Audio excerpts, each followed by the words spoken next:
Assalamualaikum warahmatullahi wabarakatuh. Kami dari kelompok 3 akan mempresentasikan tentang penerapan Naive Bayes Classifier untuk klasifikasi IPM di Lampung.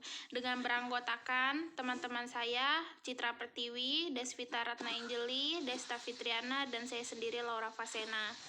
Penelitian ini mengklasifikasikan Indeks Pembangunan Manusia atau IPM di Provinsi Lampung.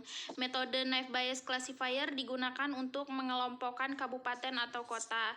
Data dari BPS tahun 2024 menjadi data analis. Next. Pendahuluan, pentingnya IPM dan Naive Bayes. Pembangunan manusia penting untuk mengukur keberhasilan daerah. IPM mencerminkan kualitas hidup melalui kesehatan, pendidikan, dan standar hidup layak. Di Lampung, disparitas IPM antar daerah memerlukan kebijakan berbasis data. Klasifikasi IPM membantu pemerintah mengidentifikasi wilayah prioritas.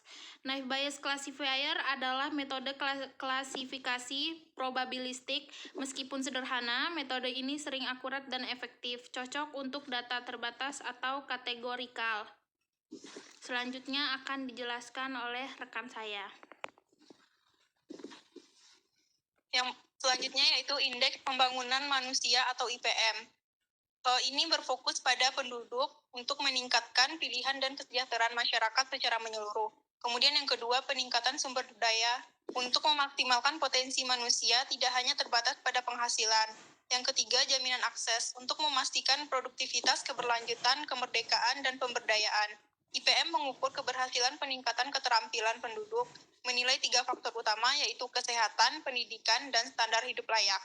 Selanjutnya yaitu kategori klasifikasi dan Naive Bayes. Klasifikasi adalah metode mengategorikan objek berdasarkan karakteristiknya. Dapat dilakukan secara manual atau dengan algoritma cerdas komputer. Algoritma populer termasuk Naive Bayes, SVM, dan Decussion Tree. Membantu memahami dan mengukur data berdasarkan persamaan atau perbedaan. Adapun manfaat Naive Bayes yang pertama yaitu mengkategorikan dokumen teks, diagnosis medium otomatis, dan identifikasi spam. Adapun kekurangan Naive Bayes yaitu cocok untuk data kuantitatif atau kualitatif, tidak perlu data besar, perhitungannya cepat dan efisien. Selanjutnya akan dijelaskan oleh Desta. Yaitu metodologi penelitian.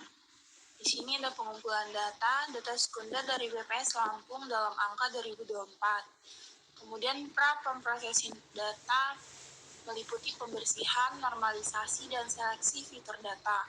Kemudian labeling kategori. Data diberi label IPM yaitu sedang, tinggi, dan sangat tinggi. Dan penerapan algoritma Naive Bayes Classifier diterapkan untuk klasifikasi. Kemudian evaluasi model yaitu menggunakan cross validation, akurasi, presisi, recall, dan F1 score.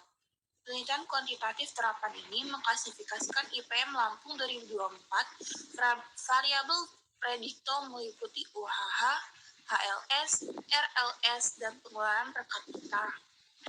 Adapun hasil klasifikasi IPM yang kami dapatkan sebagai berikut. Tabel ini menunjukkan hasil klasifikasi IPM kabupaten atau kota di Lampung. Sebagian besar daerah diklasifikasikan secara tepat, hanya satu kesalahan terjadi pada kota metro. Untuk selanjutnya akan dijelaskan oleh rekan saya. Berikut adalah akurasi dan metrik kinerja, yaitu ada sedang, tinggi, sangat tinggi, makro, dan weight. Selanjutnya.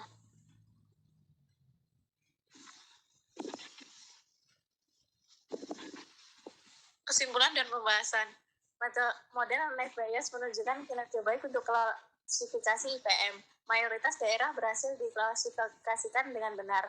Ini mencerminkan kekuatan pendekatan probabilistik.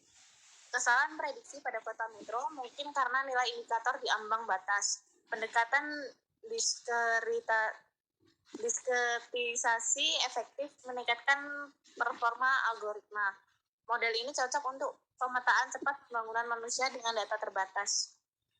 Sekian presentasi dari kelompok kami. Kami akhiri. Wassalamualaikum warahmatullahi wabarakatuh.